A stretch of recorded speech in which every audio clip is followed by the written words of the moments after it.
Ou, eu sei que o Brasil é o país do inacreditável, mas eu achei que, para manifestações públicas, em especial as ridículas, deveria se existir um limite. Mas eu me enganei. Essa terça-feira não tirou máscaras porque o rosto dessa galera está exposto há muito tempo. Mas olha, se eles precisarem de hidratação de pele, acabarão com qualquer estoque de óleo de peroba. Agora, as ameaças são públicas. Só que não são apenas ameaças. Elas agora vieram recheadas com uma carga de uma espécie de deboche com a inteligência alheia. Os ministros ainda não entenderam o que está acontecendo no Brasil. Ou entenderam e foram para o contra-ataque. Vamos analisar os piores momentos do fim da CPI do crime organizado. E as manifestações que assistimos realmente nos mostram que a democracia no Brasil é apenas uma força de expressão. O nosso Estado democrático de direito é diferente. Não são todos embaixo da mesma lei. São todos abaixo da Suprema Corte. E agora isso está muito claro. Prepara o estomazil. Vamos todos precisar. Galera, antes do vídeo começar, eu vou te pedir uma gentileza. Dá um like nesse vídeo, porque quanto mais like ele tiver, mais o YouTube entende que ele é relevante e o distribui para mais pessoas. Assim a nossa chance de furar a bolha é bem maior. Então você pode dar essa força? Pode? Então bora lá. Vou começar com um assunto isolado dessa treta toda, que é o Flávio. Eu já achava que ele ia ganhar, mas agora eu apostaria o meu dedinho. O que, na pior das hipóteses, eu ia acabar aposentada, igual o Lula. E eu poderia falar que o meu otimismo se dá porque o Flávio abriu 6 pontos de vantagem em cima do déspota no segundo turno. Mas eu vou em algo bem mais consistente. Eu vou onde o povo coloca grana em cima de suas convicções. O Polymarket é uma espécie de casa de apostas, onde a galera literalmente aposta quem vai ganhar as eleições. E através desse gráfico, nós podemos ver que o Flávio largou bem atrás do Lula e agora é o favorito para levar a disputa. E o que vocês precisam entender disso é que hoje a maioria das pessoas aposta dinheiro que o Flávio vai ganhar. E assim, ninguém aposta para perder, né? O Polymarket não é um decreto de vitória, mas no mundo ele é tido como o maior termômetro eleitoral. Se as eleições fossem hoje, Flávio já levaria com folga. Em outubro, então, vai ser baile. Galera, antes do vídeo começar, eu vou te pedir uma gentileza. Dá um like nesse vídeo, porque quanto mais like ele tiver, mais o YouTube entende que ele é relevante e o distribui para mais pessoas. Assim a nossa chance de furar a bolha é bem maior. Então você pode dar essa força? Pode? Então bora lá. Pronto, dito isso, vamos agora a um novo escândalo envolvendo a corte, porque, não sabendo que era impossível, eles foram lá e fizeram. A CPI do crime organizado chega a seu fim porque o Alcolumbre não quis prorrogá-la, e ele não quis porque ele não estava afim, pedindo o indiciamento dessas 4 figuras aqui: Toffoli, Alexandre de Moraes, Gilmar Mendes é o Procurador-Geral da República, Paulo Gonet. Vamos aos crimes apontados. Toffoli, por ter vendido uma parte do resort Tayaya ao Fabiano Zettel, que é cunhado do Vorcaro, ter ficado caladinho até a bomba estourar, e mesmo sabendo que era suspeito para julgar o caso, ele assumiu a relatoria do caso Master e tentou atrapalhar as investigações, porque todo mundo aí lembra que após a busca e apreensão em cima do Zettel e do Vorcaro, o Toffoli mandou a PF lacrar o material e enviar para o gabinete dele, né? Cara, o que ele estava pensando?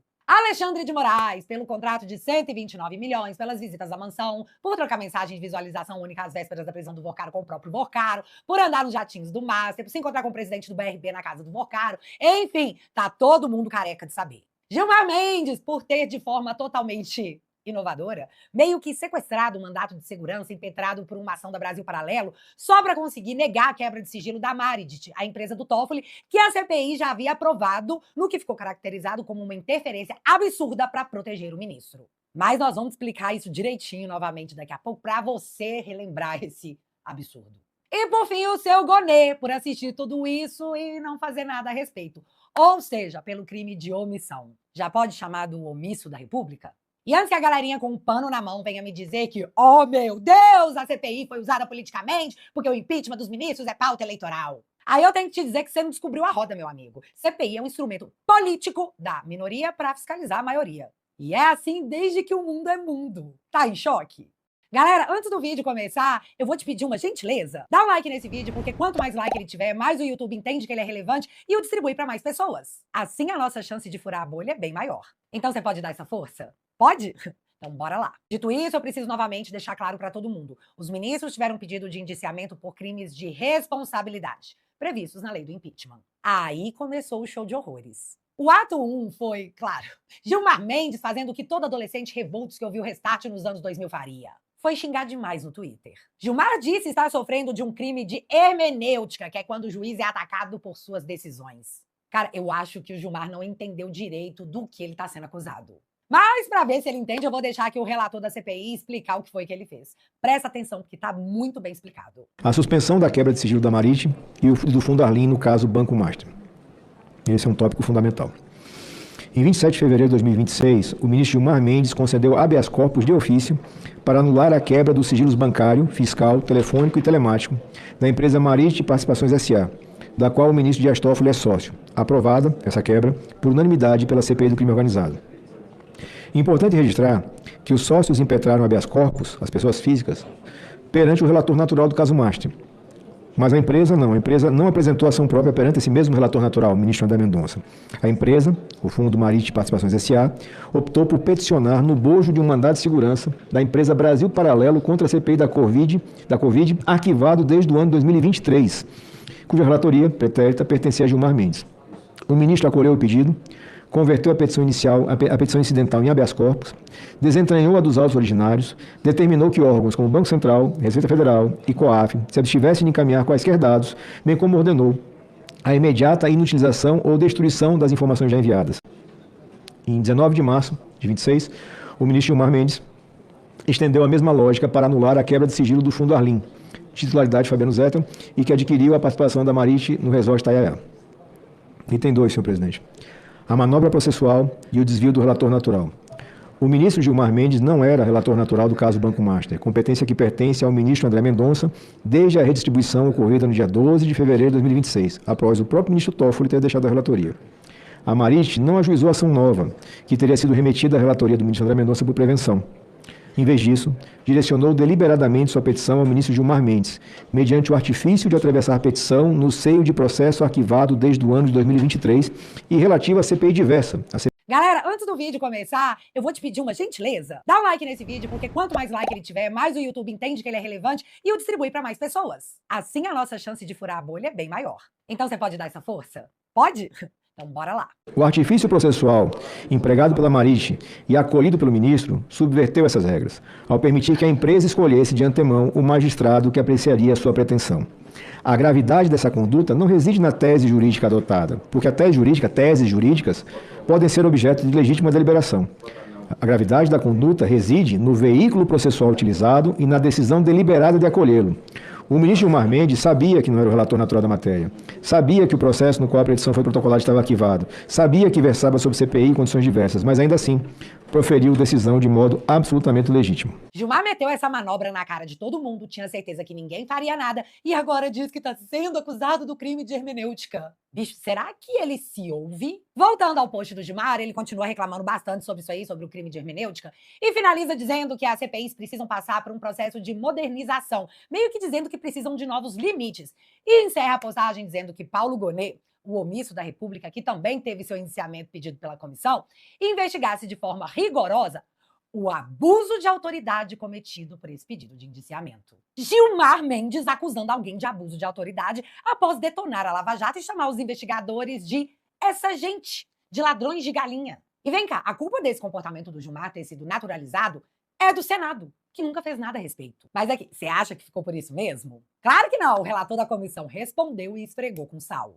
Para referir à mais recente manifestação do ministro Gilmar, que em uma rede social fez afirmações referentes à condução dessa CPI, desse relator, e em particular sinalizou para a possibilidade ou sugeriu ao Procurador-Geral da República a hipótese de cometimento de abuso de autoridade com a necessidade de processamento criminal, no caso deste relator que vos fala.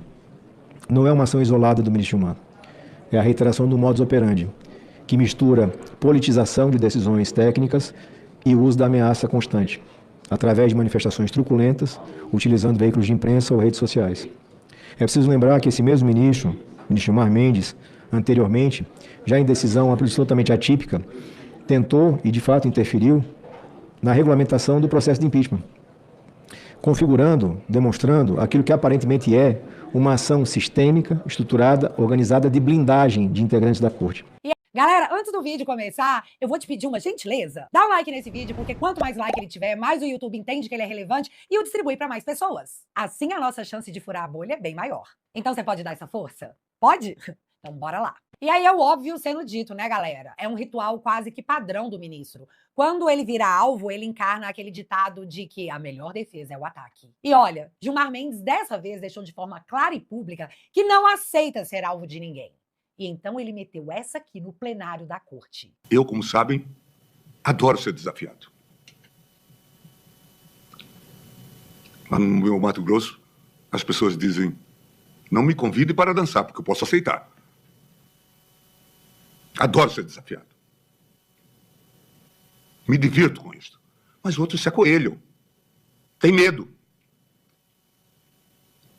E a assombração, também dizemos no interior, aparece para quem acredita nisso. Então é preciso que a gente esteja atento. Inclusive para dizer para aqueles que têm medo de assombração que eles não existem. Que são fantasmas. Que não amedrontam. Que são fantoches. Cara, o que aconteceu aqui? Que linguajar é esse? Que cara de ódio foi essa, vinda de um ministro da mais alta corte do país? O cara tava bufando por vingança, em minha livre interpretação. Mas não parou por aí. Quando vi o meu nome inserido nessa tal lista de indiciados por parte do senador, relator deste caso, eu disse: é curioso. Ele se esqueceu dos seus colegas milicianos e decidiu envolver o Supremo Tribunal Federal por ter concedido um habeas corpus. Gilmar Mendes acusando um senador de abuso de autoridade e, na sequência, metendo seus colegas milicianos? Vem cá, quais as provas o ministro tem para afirmar que um senador tem colegas milicianos? Ele não precisa apresentar provas ou ele pode tudo porque ele é simplesmente intocável? Olha para onde essa coisa descambou, galera. E piora, porque olha o que ele continuou dizendo. Trata-se de um erro histórico que nos conduz a uma reflexão mais ampla sobre o papel dos poderes e os poderes das comissões parlamentares de inquérito. E eu tenho absoluta certeza, senhores ministros, de que o tribunal vai se debruçar sobre isso, sobre essa temática, sobre os usos e abusos que têm sido sistematicamente perpetrados. Galera, antes do vídeo começar, eu vou te pedir uma gentileza. Dá um like nesse vídeo, porque quanto mais like ele tiver, mais o YouTube entende que ele é relevante e o distribui para mais pessoas. Assim a nossa chance de furar a bolha é bem maior. Então você pode dar essa força? Pode? Então bora lá. Agora ele verbaliza que a Suprema Corte vai para cima das comissões de inquérito e sobre isso eu preciso chamar a atenção para um fato bastante curioso. Veja o que a Malu Gaspar disse semana passada sobre a Lava Jato e eu volto na sequência para explicar o porquê eu trouxe esse áudio. Aliás, eu tenho uma tese sobre por que ela acabou e eu acho que ela é vai Lava explicar Jato. Um bocado, que é o seguinte, apesar de tudo que se diz sobre a Lava Jato, ela não começou a acabar por causa do presidente Lula, né, ou por causa do Bolsonaro. Ela começou a acabar quando ela avançou para cima dos elos entre os corruptos e tal e o judiciário. Essa é a ordem, eu até já escrevi sobre isso, assim, a ação do Lula, que pleiteava a suspeição do Sérgio Moro, ela é de 2019. E assim como várias coisas que começaram a andar agora, ela só começou a andar em 2021, poucos meses depois daquela operação que houve aqui no Rio de Janeiro sobre advogados que eram acusados de intermediar decisões do STJ, inclusive de serem próximos de pessoas do STF, e o presidente da FEComércio começou a fazer uma delação premiada. Ali melou tudo, e depois daquilo, sim, se decidiu que o Moro era suspeito, etc. Eu não estou dizendo que a decisão não tinha fundamento. Tem algumas coisas realmente que eu acho que estavam certas. Mas, enfim, a coincidência temporal é impossível de ignorar e eu acho que isso explica por quê. Justamente na hora que a Lava Jato começou a ir para cima do judiciário, ela acabou. E agora nós estamos vendo que boa parte do capital, do poder e da influência que o Bolsonaro tinha se devia às relações que ele tinha no judiciário. Então não é de graça. Isso aconteceu porque ficou todo mundo achando que podia fazer de tudo, né? Então, agora pensa comigo nessa série de coincidências. A Lava Jato chegou nos ministros e foi enterrada. A CPMI do INSS chegou nos ministros e foi enterrada. A CPI do crime organizado chegou nos ministros e foi enterrada. Delação premiada chegou nos ministros. Vamos restringi-las. Ou eu tô ficando muito louca e tô vendo pelo em ovo, ou a coisa é absolutamente explícita. Galera, antes do vídeo começar, eu vou te pedir uma gentileza. Dá um like nesse vídeo, porque quanto mais like ele tiver, mais o YouTube entende que ele é relevante e o distribui para mais pessoas. Assim a nossa chance de furar a bolha é bem maior. Então você pode dar essa força? Pode? Então bora lá. E porque sempre dá para piorar, nunca duvide disso. O Toffoli, que se declarou suspeito de julgar a prisão do Vorcaro, por motivos óbvios, achou que poderia agregar à corte ao proferir esse discurso aqui. Nas palavras que Vossa Excelência hoje dirige em relação a essa situação de excrescência de um relatório completamente infundado, sem base jurídica, sem base em verdade factual e com um único e nítido sentido de obter votos. Isso, senhor presidente, é abuso de poder. Isso pode levar, inclusive, à inelegibilidade. Isso pode levar, não só em sanções, em outras áreas, como Vossa Excelência já mencionou na fala de Vossa Excelência, quando disse respeito à necessidade de uma atuação do Ministério Público, mas também da Justiça Eleitoral. E a Justiça Eleitoral não faltará em punir aqueles que abusam do seu poder para obter voto num proselitismo eleitoral. Porque tem que se pôr fim imediato a essa assanha de que atacar determinadas instituições dá voto. Atacar instituições é atacar o Estado Democrático de Direito, é atacar a democracia. E isso é abuso de poder, ministro Nunes Marques, Vossa Excelência, que estará presidindo o Supremo Tribunal Federal, ministro André Mendonça, que será o vice-presidente. Pelo que eu soube, na data de hoje deve ser realizada as eleições na Corte Superior Eleitoral. Nós não podemos deixar de nos furtar a caçar eleitoralmente aqueles que abusaram, atacando as instituições para obter voto e conspurcar o voto do eleitor. Porque é disso que se trata, presidente ministro Gilmar Mendes, quando surge um relatório aventureiro desse. É tentativa de obter votos. E esse voto é um voto conspurcado, porque ele é antidemocrático, é anti-Estado Democrático de Direito, é um voto corrupto. E essas pessoas não merecem a dignidade de ter. Gente, o cara ameaçou o senador de inelegibilidade e acusou a comissão de abuso de autoridade. O cara ameaçou um senador de cassação porque o senador teve a audácia de pedir seu indiciamento. O Toffoli, o cara que abriu o inquérito das fake news, está acusando alguém de abuso de poder? O Toffoli chamou o voto de voto corrupto? O ministro que anulou a multa do contrato de leniência de bilhões da JF e depois assistiu essa mesma JF aportar dinheiro no fundo que acabou comprando a sua parte no resort? É esse Toffoli? Galera, antes do vídeo começar, eu vou te pedir uma gentileza. Dá um like nesse vídeo, porque quanto mais like ele tiver, mais o YouTube entende que ele é relevante e o distribui para mais pessoas. Assim a nossa chance de furar a bolha é bem maior. Então você pode dar essa força? Pode? Então bora lá. Ai, Deus. Aí o Estadão foi lá e fez essa matéria aqui, porque tem que desenhar e depois explicar o desenho. Ameaças de Dias Toffoli atingem o Congresso e não apenas o senador Alessandro Vieira. Não cabe a ministro do STF sugerir a cassação de um senador pelo exercício de sua função parlamentar. E assim, você acha que o Senado da República vai mesmo entubar essa porque foi nu? Bom, nessa legislação com esse elenco aí, eu acho que vai sim. Mas isso pode mudar ano que vem. E todo mundo sabe disso. Sentiu o peso do seu voto? O Brasil virou tipo um filme de comédia pastelão, porque se você for levar tudo a sério, se você for levar pro coração, você adoece. Então, é melhor dar risada. E enquanto os ministros iam dizendo essas coisas, o governo Lula se movimentava para retirar o Moro e o Marcos Duval da comissão, 2 senadores que votariam a favor do relatório, para colocar seus aliados que votariam contra. E de fato foi o que aconteceu. Pela segunda vez. O governo Lula se movimentou para trocar membros na CPMI que investigava o assalto aos aposentados e o relatório foi rejeitado. E os caras comemoraram. Agora ele se movimentou para trocar os membros da CPI do crime organizado no dia da votação do relatório e o relatório também foi rejeitado. Governo Lula e Suprema Corte são mais que amigos, são friends. Se o Lula precisa, a Corte modifica as decisões do Congresso. Se os ministros precisam, o Lula atua para rejeitar os relatórios de investigação que estão chegando dos ministros. Mas graças a essa galera, a democracia foi salva. Tá? Mas, gente, força aí, que tá acabando. Ao que tudo indica, em outubro isso tudo se encerra. Mas calma que a treta ainda não terminou. Ainda tivemos que ter estômago para assistir Alcolumbre, o cara que ignora o Congresso e não abre a CPI do Master, dizer isso aqui. Só que nós estamos vivendo, Hugo, uma agressão permanente às instituições republicanas. Porque está muito bom agredir as instituições republicanas democráticas, sejam do Executivo, sejam do Legislativo ou sejam do Judiciário. Porque está muito cômodo ofender os outros. Está todo mundo passando dos limites institucionais que norteia a boa convivência na relação republicana. Nós somos uma democracia. A gente precisa compreender as pessoas que pensam diferente. Mas a todo instante, ofender, subjugar, agredir e atacar não vai construir o Brasil que os brasileiros precisam e esperam. Sentiu, hein, Alcolumbre? Mas aqui, não tem ninguém atacando a instituição democrática coisa nenhuma. O que está rolando é o apontamento individualizado das condutas de pessoas que integram essas instituições. Funcionários públicos.